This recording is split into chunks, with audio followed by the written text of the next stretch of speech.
travelers. Welcome to the Peladi Presents South Africa podcast, which is a podcast that follows my tour of South Africa as a local, and it particularly focuses on cultural heritage tourism in the country. This season, I am trying to redeem myself with you listeners. And one of the ways in which I am trying to redeem myself is by fulfilling a promise or promises I had made towards the end of the first season of the podcast, where I had said that I would discuss destinations that related to the themes of The Woman King, the movie, once I returned with a new season. We are in a new season, and so I am obliged to start there, right? To discuss those destinations. And those destinations include Cape Point and the Iziko Slave Lodge. In this episode, we are going to focus on Cape Point, and then we'll discuss the Iziko Slave Lodge in later episodes. So let's get into the historical significance of Cape Point. For the listeners that are new to the podcast, whenever I discuss a destination, I like first touching on its history. As you might have heard in the intro of the podcast, I mentioned that this podcast particularly focuses on cultural heritage tourism in South Africa. And so discussing and appreciating the history of a place is very important to this podcast. And that's why whenever I discuss a destination, especially one that is full of history, I do like to discuss that history. Okay, so let's get into it. 10 centuries after the creation of the Lydenburg Heads, which happened in the 5th century, around 490 or 500 AD, and 3 centuries after the rise and fall of the Mapungubwe Kingdom, which happened in the 12th century, around the 1100 AD, came the arrival of the first Europeans in the 15th century, and this was in the mid to late 15th century. These events that I'm discussing, Lydenburg Heads, Mapungubwe, these are histories or destinations that you can listen to in prior episodes that are in the first season. It's quite easy to identify. I title my episodes according to the destination that I'm discussing, so you should find them in the first season. So if you're interested in those histories or those destinations, you're welcome to go listen to those previous seasons I had recorded. But this first wave of Europeans that came after these events these historical events I've just mentioned were the Portuguese explorers. And one of the first landmarks that they landed on when they arrived to the southern part of the African continent was Cape Point. And the reason why these Portuguese explorers found themselves on this part of the world is because they were looking for another sea route to India. So the reason why they were looking for the sea route to India is because, they wanted spices, right? I guess their food was so bland, or their wife's cooking was so bland, that they were willing to risk their lives to travel to another continent, to another part of the world, to get spices. And the reason why they chose to go around the Cape or around the African continent is because they were trying to avoid the Arab middlemen that owned the land routes, right? In the Mediterranean areas or in the Middle East, right? So if they were gonna sail from Portugal to India through the Mediterranean Sea or seas, forgive me, I'm not very knowledgeable about that part of the world. But if they were gonna, use this route to travel to Asia, you know, a part of that route included engaging with Arab middlemen who controlled that land route. So they were trying to avoid that. For what reasons? I struggled to find the reasons in my research. I'm not sure why they were trying to avoid Arab middlemen. Uh, I don't know. I don't know. And it's okay to not know. Like I said, I'm not knowledgeable about it, everything. This podcast, one thing that you can be assured about is that I discuss things that I know. Yes, I might go and do some research and read up on the things that I know about, because I'm trying to, give you accurate information. I'm trying to give you valid information, trustworthy information.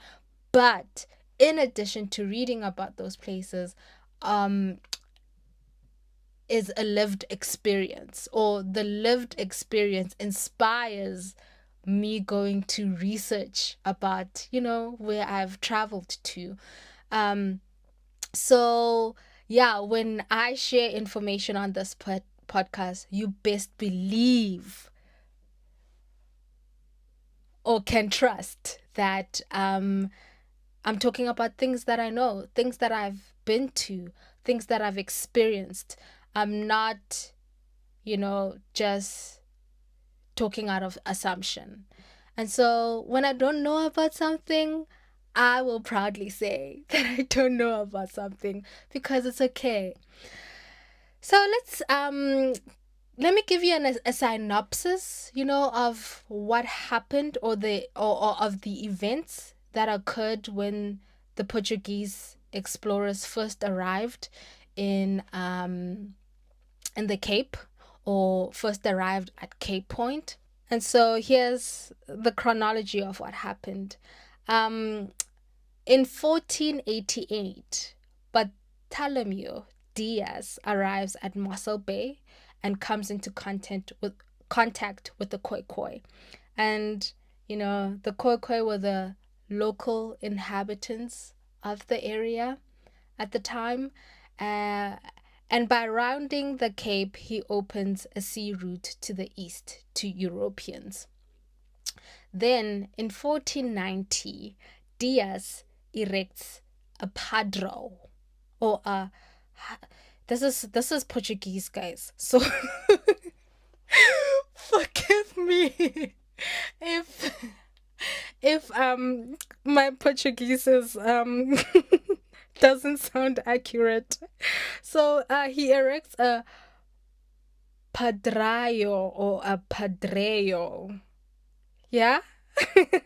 And what that was, it was a stone or a pillar left, or a stone pillar left by Portuguese explorers in the 15th and 16th centuries to record significant landfalls, and thereby establish primacy and possession. It's similar to what we contemporary nations do when we travel to um,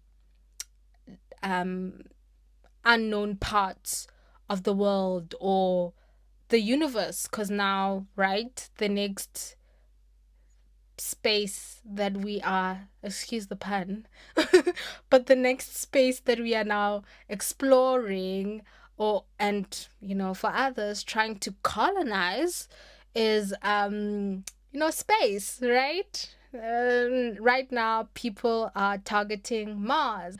And when countries like America and Russia, when they landed on the moon, they left their flags on the moon to show that we were here. We were one of the first people, or the first people that arrived here, and to show that they've discovered, or uncharted, unknown territories, right?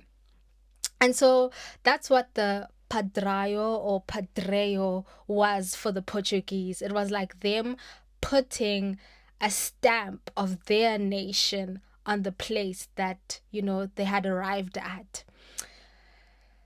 Continuing, after he erects the Padrea, he also names the Cape of Good Hope, which is now Cape Point. And this was in 1490.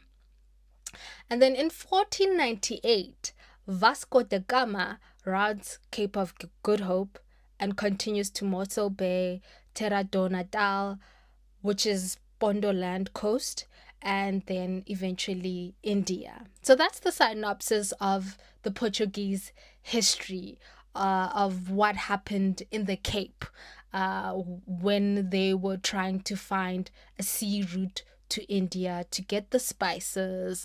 So let's kind of like flesh out this chronology that I just mentioned and give it a little bit of meat, right? I found a little story in a pamphlet from one of the pamphlets that I collected when I had visited Cape Point. And this story is titled Cape of Pioneers. Subtitle is The Rounding of Cape Point. And it reads, on his voyage to discover a passage from Europe to India around the African continent, Portuguese explorer Bartolomeu Dias did not see Cape Point. In fact, it was completely missed. The gale force Cape Doctor southeasterly wind forced them away from the coastline, and for 13 days they sailed southwest of Cape Point into uncharted waters and further than any European sailor had ever been on this longitude. Encountering only water, they turned east and sighted land on the 4th of February 1488.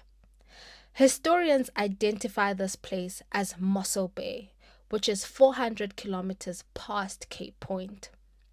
Traveling as far as Bushman's River mouth, Dias did not reach India.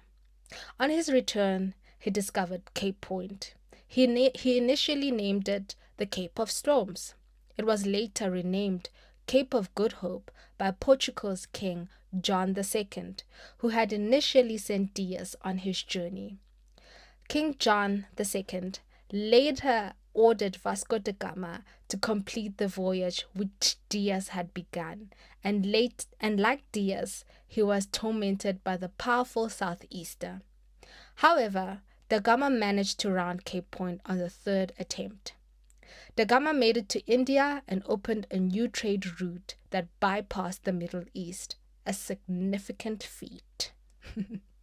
Da Gama passed Cape Point on his return voyage on 20 March 1499. So I thought it was relevant to read this because it fleshes out this chronology that I had mentioned earlier that I've found in the history books. But you know how history books are. Sometimes, history books can be just about the facts. And so when I read this, I was like, wow, it does put a different perspective to those facts. In fact, it makes those facts wow, there's a lot of facts in that line.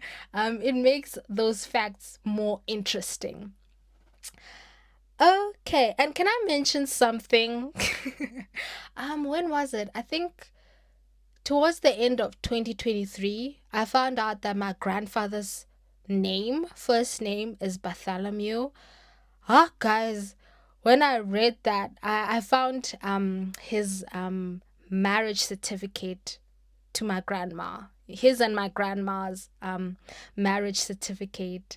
I was so bored that December that I started I don't know what was I doing. I was just so bored. I just started finding things in my grandmother's house. My grandmother is how do you say it? She's deceased, she's late, she's no longer with us. That's the more uh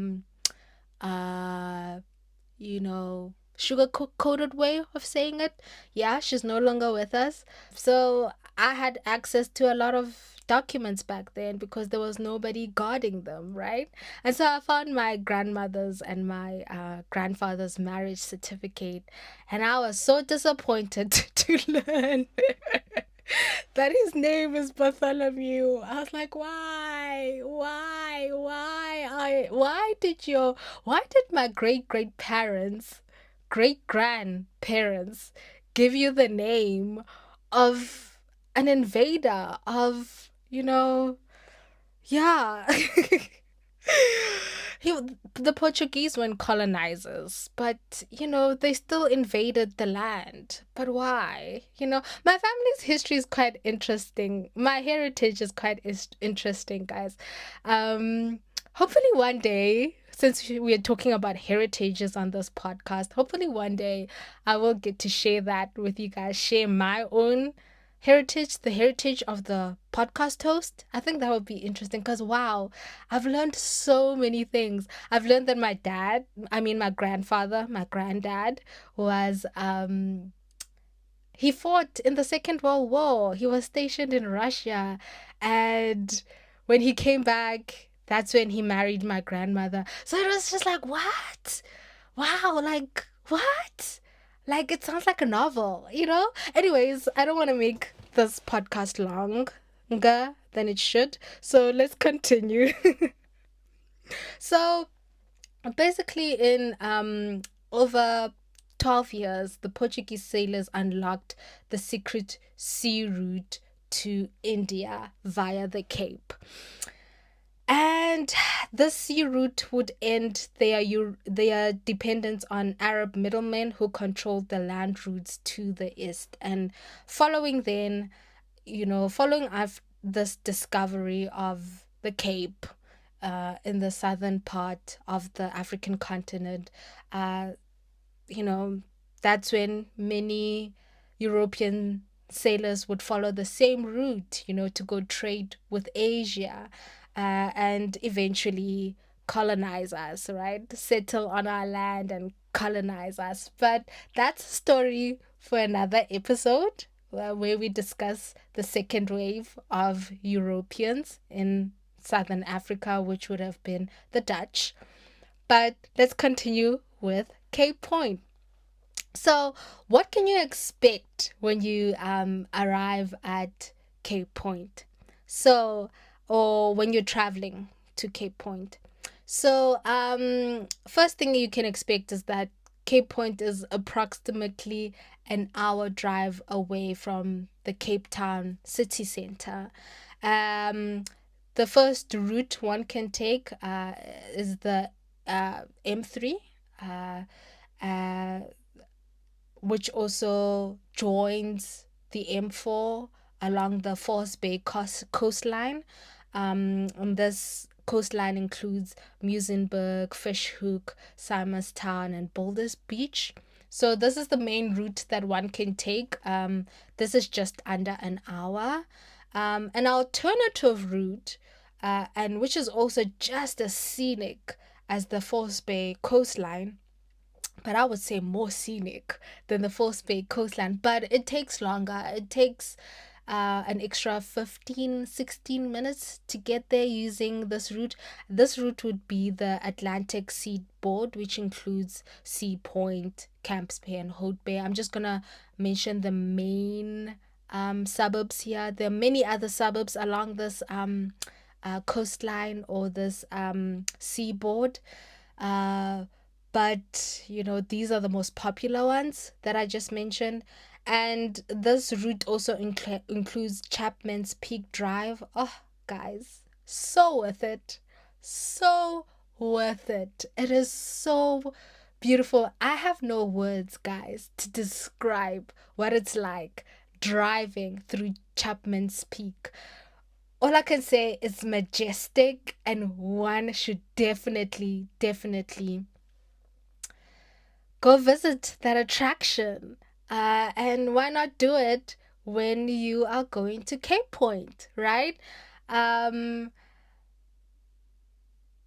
one one other suggestion, it would be, instead of choosing one or the other route, you can do both routes. So when you come to Cape Point, you can use the False Bay coastline. Yeah, from Cape, if you're traveling from Cape Town center, you can, go onto the M3 and then rejoin the M4 onto the False Bay coastline, and then you arrive at, Cape Point. And then when you are done visiting Cape Point and you're leaving, instead of going back to the False Bay coastline, I would suggest that you take the route to the Atlantic seaboard and pass, Chapman's Peak, because it's so majestic, guys. Definitely worth it. That route of the Atlantic seaboard, followed by Chapman's Peak Drive, also includes Noordhoek, Kommetjie, and Scarborough or Scarborough. Ooh, guys, spelling, reading today. Guys. But the thing about this route is that it's longer, as I had mentioned, and one thing about traveling on Chapman's Peak Drive is that you'll have to pay toll gate fees. That's the only wah wah wah about that route, but it's worth it, guys. I don't know what the toll gate fees are today, but back in 2019 they were 50 rand, and so me and my dad were like, it's so worth it. We paid 100 rand that day or that weekend travel on this route because we wanted to travel on it both ways, because it just looks glorious in, each direction that you travel in. So yeah, definitely worth it. So do take that suggestion. Instead of choosing one or the other, take both, And it's your way of discovering and seeing Cape Cape Town as a whole. Another way to get to Cape Point would be by booking a seat on a city sightseeing bus tour. And this would be the Cape Point Explorer. There's a bus group tour that takes you from. Okay, there are many pickup points, but that's an option. And it cost, well, back then it cost 550 rand.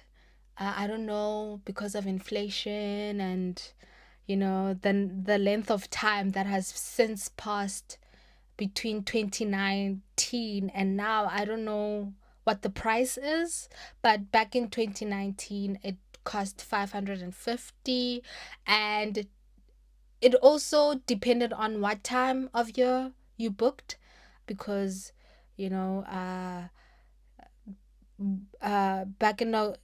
back in October of 2019, the prices had dropped a bit. And I know this because, when I first wanted to visit Cape Point, I did not have a car. I was using public transport. So, I was finding ways to get to Cape Point. But then, yeah, I eventually did not take that group bus tour. The idea of a guided tour didn't sound appealing to me. I like, doing my own things. I like taking my, as you know, I've mentioned it in previous episodes. I like taking my time. I don't want to be told what to do, where to go, how long can I engage with a thing. No, I want to be the master of my travel experience. Okay? So I didn't take it. And so I waited for another year until I had a car, and then eventually, drove with a friend to Cape Point. One thing I would like to mention is that when you get to Cape Point, you should carry your identification, whether that be an ID, a passport, or a driver's license. This is because there are varied entrance fees for different groups of people. For, like, I know for domestic visitors, that would be us South Africans, it's much more cheaper. And then we paid 80 rand back in 2019. And for SADC countries, for people who come from SADC countries, it's a little bit expensive. And then it's more expensive for international tourists with stronger currencies. Sorry, but I don't think you guys are gonna feel the pinch. So you must carry your identification. It's very important. Because also, if you do want to take the Flying Dutchman funicular, which is a ride at Cape Point, which I'll discuss later in the episode, this episode, there is also pensioners discount. Um, so for you to get this pensioner discount, you have to prove that you are a pensioner. So carry your identification to get that discount if you are a pensioner. I'd like to share a story about my father. When I had traveled with my father to Cape Point. um he wanted to go see Cape Point. He's like, my wish is to go see Cape Point. I was like, okay, Dad, I'm going to take you to Cape Point because I've been to Cape Point before and I think you should see Cape Point. And so the day before, I told him, carry your ID, carry your documents. I don't know what was the man thinking. My dad usually carries his identity documents everywhere he goes. But that day, I guess he was just excited. He was just excited to be a passenger.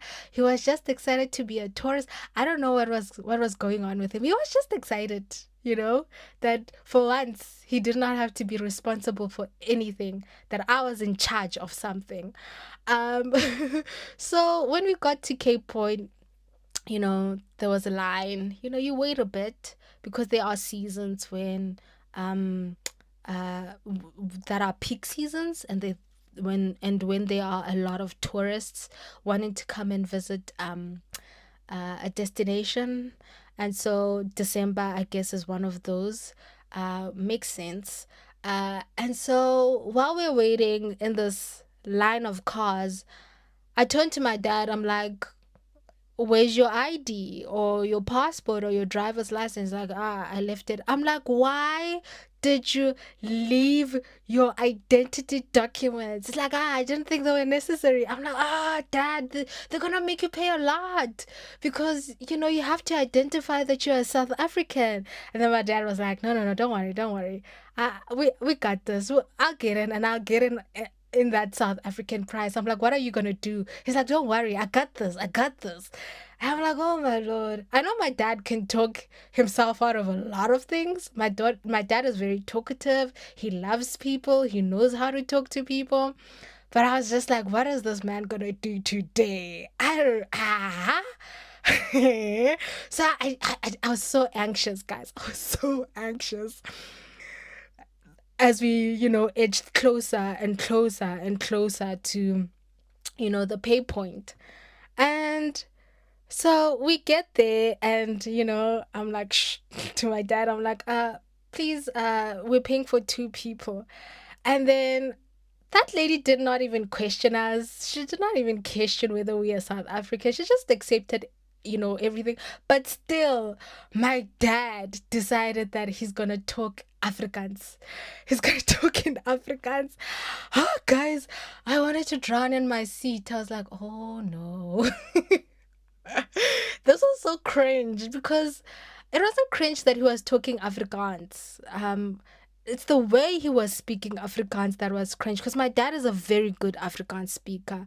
I learned Afrikaans from him. Although, yes, I learned it from school. He took me to Afrikaans schools. But, coming back home, I would talk Afrikaans with him, right? So basically, he taught me Afrikaans.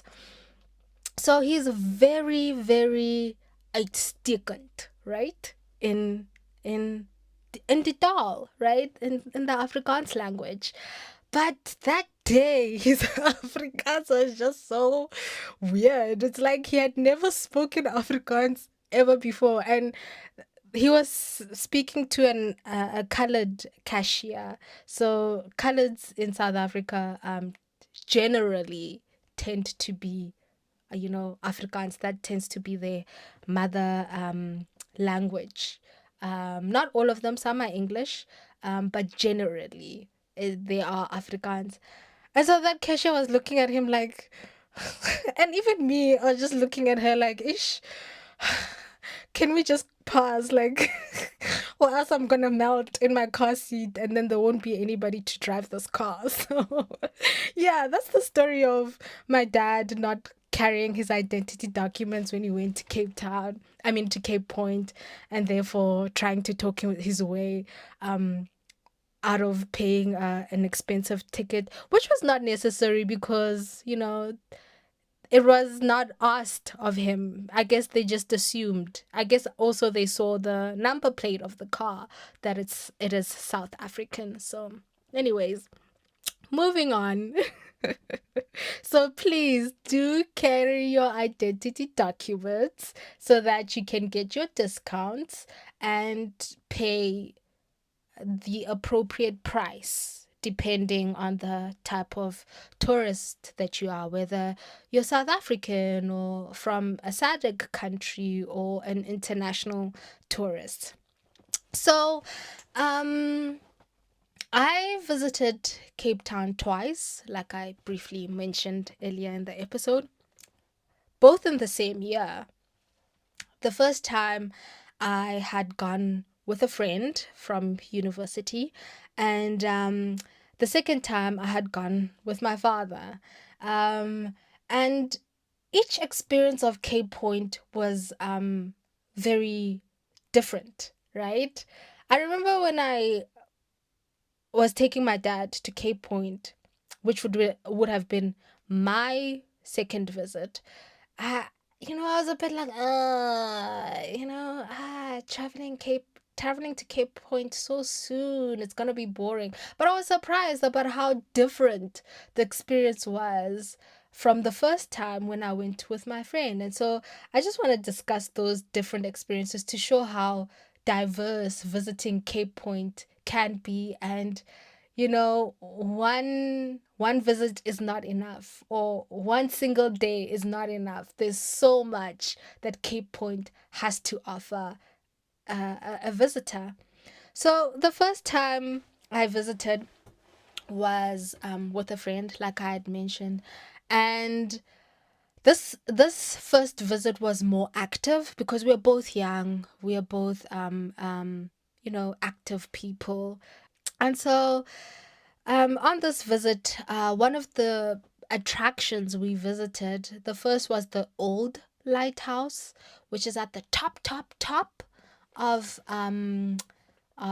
Cape Point, or at the peak of the national park. Because I wouldn't say that this is Cape Point. Cape Point is actually at the new lighthouse, which I actually thought was the old lighthouse, and I thought the old lighthouse was the new lighthouse. Just construction and architecture, design. The new one looks like it comes from another time, and the old one looks like it comes from, a recent time, right? But yeah, these were one of the attractions that we visited. And to get to the new lighthouse, one would have to take the lighthouse keeper's walk, which is like a 20-minute hike.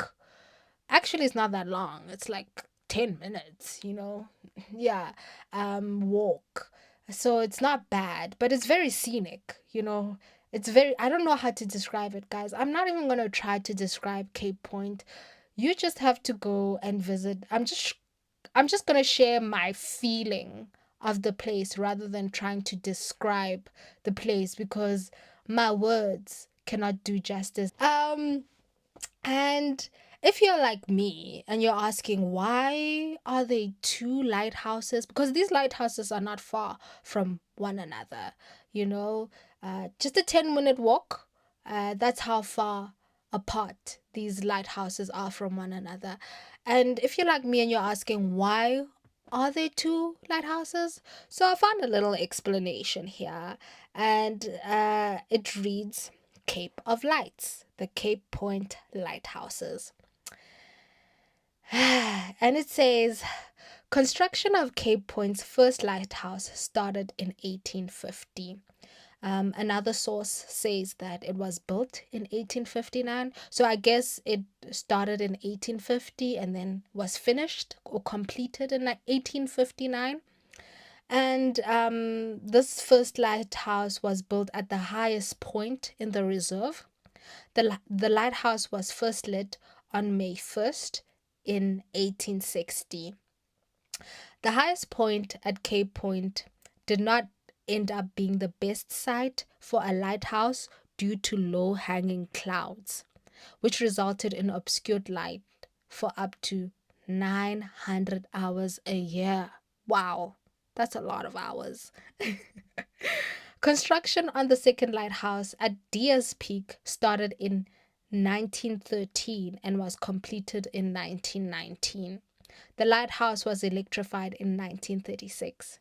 It became and remains the most powerful light in Africa. So, this is the reason why there are two lighthouses. It's because, just what is it? Construction era, I guess. They did not consider the weather conditions of the place, and so they had to rebuild another one. Very simple explanation. Another attraction, and this was my favorite. This is that we visited on the first um, day or the first visit or my first visit of Cape Point. This was the Cliff Lookout Point, and this was my favorite because you are standing at the edge of a cliff. So below you is just water, and the water extends beyond the horizon. There's no land, you know, uh, past the point of where you are standing. And so it's glorious. It looks like a picture of heaven, right? It's as if, that's the view of heaven. That's the view of Cape Point from heaven, That's the best I can do with describing this cliff lookout point. It's just beautiful, just ocean, waters, mighty roars and winds, or mighty roars of water and wind in all direction in front of you, right? Just imagine such a sight. It really does feel godly. It makes you feel very small, right? And then from the cliff lookouts, we hiked to Cape Maclear. Um, and on this hike, we passed Diaz Beach. We didn't go down to Diaz Beach because it looked terrifying. I'm using that staircase that they've put there. That day it was so windy. I was just afraid that once we got down to Diaz Beach, the waters would take us and would disappear, right? So we didn't go down to Diaz Beach, but yeah, looking from above, it looks like a good spot to go see on a less windy day. Unfortunately for us, it was very windy, but we hiked up to Cape Maclear and then went to overlook, Cape of Good Hope. Um, so that was my first experience of Cape Point, and I'm hoping to make the cover art of this episode a picture from my, first visit of Cape Point. And then on my second visit of Cape Point, we used the Flying Dutchman funicular. I was with my dad. Yeah, this is the second day, or the second time when I had visited with my dad.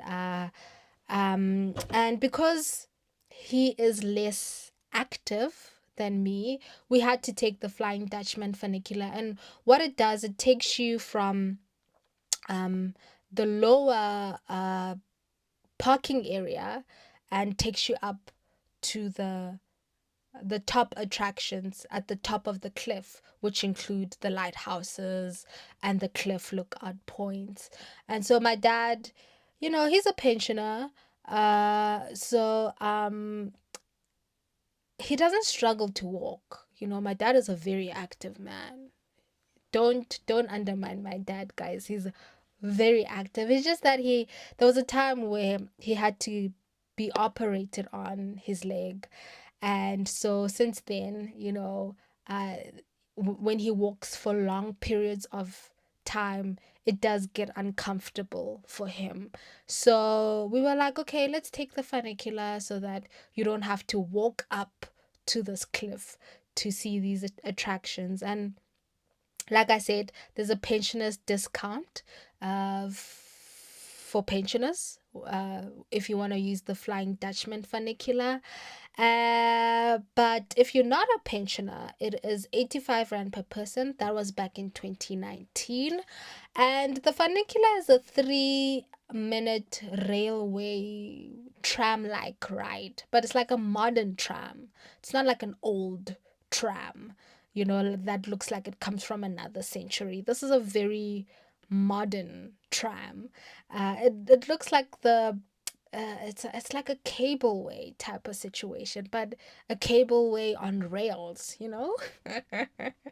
I don't know if I communicated that clearly. I hope you get what I'm trying to say. Um, so it's 85 Rand per person, but this was back in 2019. However, there's also an option to pay for just the one-way ticket, which is makes it cost less. The 85 Rand that I mentioned was for return tickets, right? Because like I said, my dad couldn't walk for long distances, so the funicular was the best option for us that day. Um, but there is an option to, pay for a one-way ticket, and then to return you walk back down, which is not terrible if you are an active person. Like I said, me, the first day I visited with my friend from Ghana, we walked up and we walked back down, so it's not bad. It's actually quite fun walking. So if you can walk, do that. You don't need to use the Flying Dutchman funicular. And the other thing that I did with my dad on the second day of the visit was we went to the Two Oceans restaurant. Do not be deceived by the name. As the name suggests, one would think that Cape Point is where the two oceans meet, the two oceans being the Atlantic and the Indian Oceans.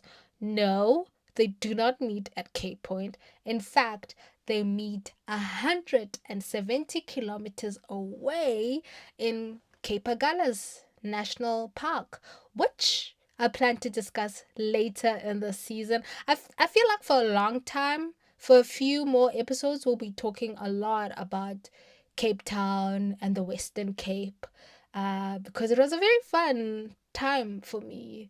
And I would go back anytime. I would definitely go back. My dream is to go live in Cape Town, but because I have other responsibilities back here, it doesn't seem like it's gonna happen soon. But hopefully one day. I wouldn't want getting married to a Cape Townian simply just to go live in Cape Town. That's the only reason. I'm not going to go into that story, guys.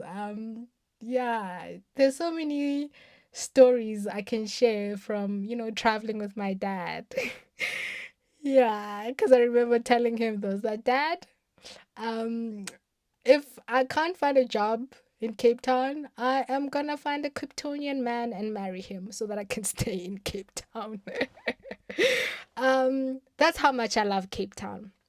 But yeah, like I said, the two oceans do not meet in Cape Point. They meet in the Cape Agulhas National Park, also in the Western Cape, and we'll discuss that another day. But yeah, the two oceans, oh wow, guys, it's so spectacular. The views. Wow. Wow, I felt like a princess that day. You know, daddy's princess. Yeah, because some experiences when I travel by myself with my friends, I can't afford or I can't have.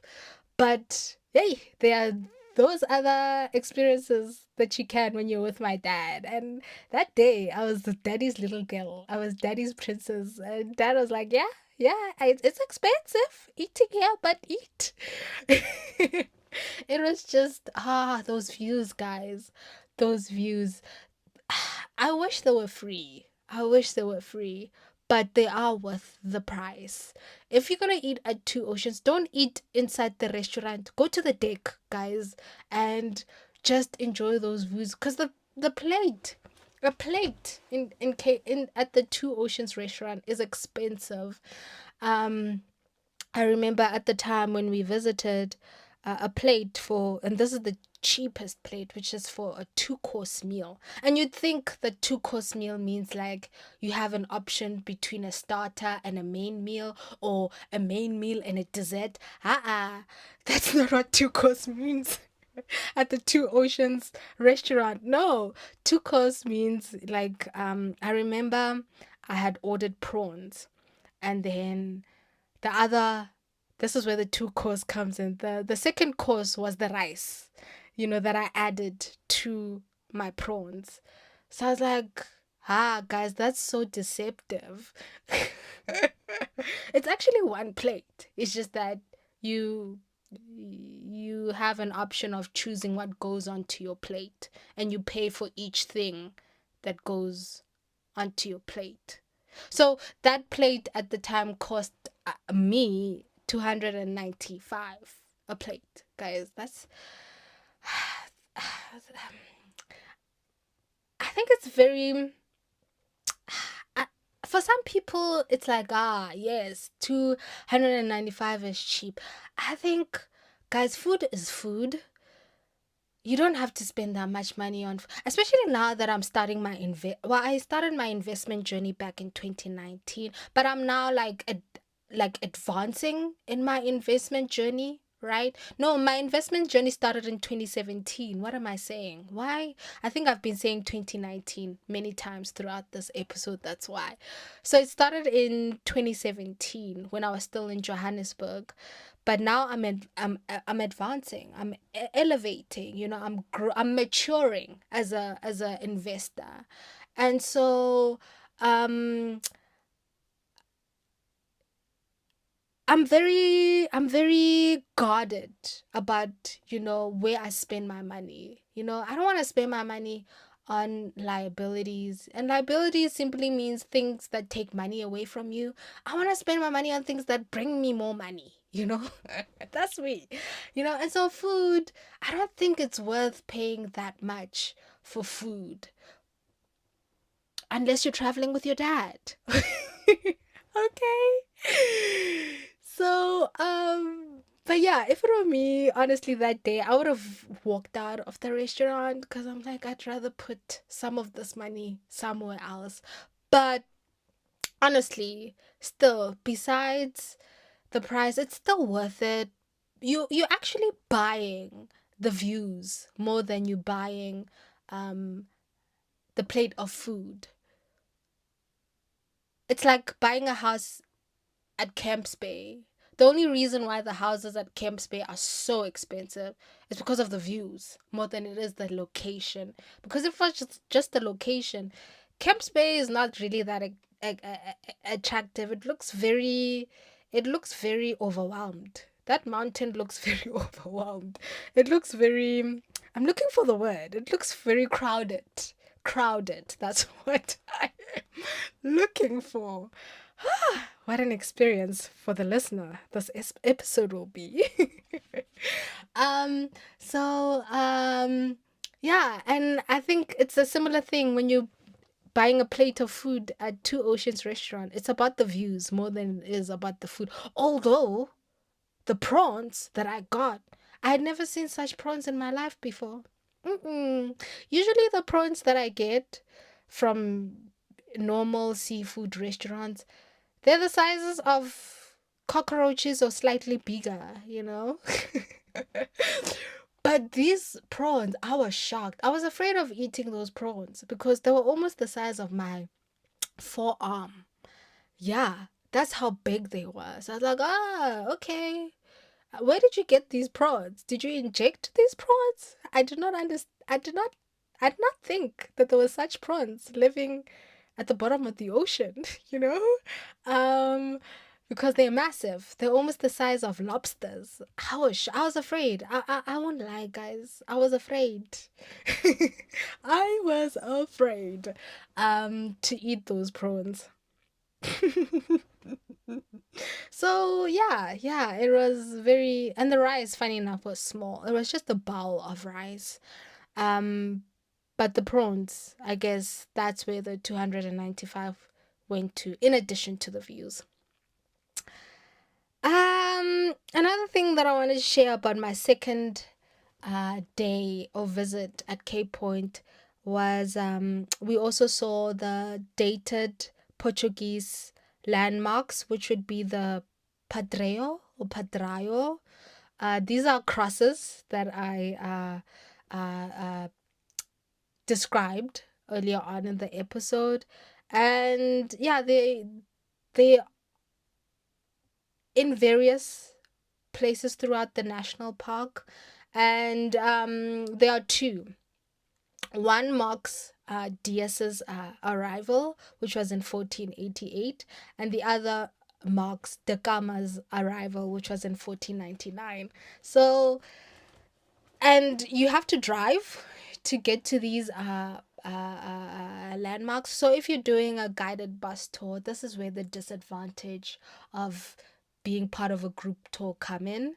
But when you by yourself, you, like I said, you can be the master of your travel experience. And so we drove, whereas in the first visit there was a lot of walking and hiking. The second one, it was more riding and driving through Cape Town, or through Cape Point, sorry. And we also drove to the Cape of Good Hope, right? Which is not far from Cape Maclear. Uh, uh, I'm hesitating here because I remember when we first arrived at Cape of Good Hope, and my dad read that it was the Cape of Good Hope. He turned to me and said, "Oh, this is where apartheid first landed," and I just chuckled. I'm like, "Dad, why would you just?" It just came out of nowhere. We were not discussing it. We were not. It just it was a thought that he said out loud, and I'm like, "Oh yeah," but it does make sense because this is also where the Dutch arrived, right? The Cape of the Good Hope. Yeah. Um which is it's a lovely spot to be on because you are much closer to the ocean here. It's actually a beach, right? It's just I think there's a lot of stones on this part of the park. So it's not like a typical beach, but it's a beach. There's a seashore, there's a coastline, and you can walk right up to it. And like when you're on the cliff, you are overlooking the waters. The waters are below you, whereas at the Cape of Good Hope, the waters are close by you. And I guess that's why ships could, land here, they could arrive here or dock there. Um, and the waters, they're also beautiful. I have a picture where uh, that shows two shades of the water. Uh, One shade is turquoise blue, and then that turquoise to blue blends into a deeper, darker blue, and it was just so beautiful to witness that. Yeah, but it's just mostly a a seashore. There's nothing much to it. You're just taking a picture with the signpost that shows that, oh, here you are at Cape of Good Hope. Another point that we drove to was the Oliphant Bos point, and this is also another beach lookout point. It's a beach, a normal beach with sand. What's unique about this point is that you can hike the beach and follow a shipwreck hiking trail. So I wanted to do that. It's just that on the second day, when I was visiting Cape Point with my father, I was not dressed for it. I was in a skirt. I was in, sandals. So sandals are not great for a beach. Well, they are, but not the type of sandals. My sandals were more like Israeli sandals. I don't know if you guys know what Israeli sandals are. We call them Israeli sandals here. And so it's very uncomfortable when the sand gets in your shoes, because Israeli sandals are like sandals that attach themselves to your ankle or tie around your ankle. It's not like, your flip-flops. Flip-flops are fine for a beach, but I don't think Israeli sandals. So you feel like, like beach sand has gotten into your shoe and stuff. And also it was late, right? We had taken the whole day at Cape Point. So by the time this was our last stop, and it was close to sunset, and at Cape Point you're supposed to exit the park by sunset or before sunset, or else you risk paying a late exit fee. And back in 2019 it was 500 rand, so I can't imagine what the exit fee must be right now. So yeah, although I wanted to follow the hike trail and see the shipwrecks, I couldn't, unfortunately, because I wasn't dressed for it and because of time. Because when I read the signpost, it said that the hiking trail would take you like an hour and 30 minutes. So I was like, no, we don't have an hour and 30 minutes. So we had to leave after that. But that gives me another reason for returning to Cape Point in the future, right? Yeah, I'm not done with Cape Point, guys. There's just so much. This is not even a comprehensive list of what is available at Cape Point. There's too much, You can spend a whole weekend at Cape Point. In fact, there's also overnight accommodation or an overnight hike that you can, be a part of if you want to extend your stay at Cape Point instead of leave by sunset. So this is I haven't even touched Cape Point, but these are some of the things that you can expect when you are visiting Cape Point. Yeah, and so Cape Point is still on my bucket list. I hope soon, one day I will get a chance to visit Cape Point and see these other attractions that I haven't seen. And that's it for this episode. Thank you for listening. I hope that you are still with me. Keep good, make good choices, and I'll talk to you in the next episode. Goodbye.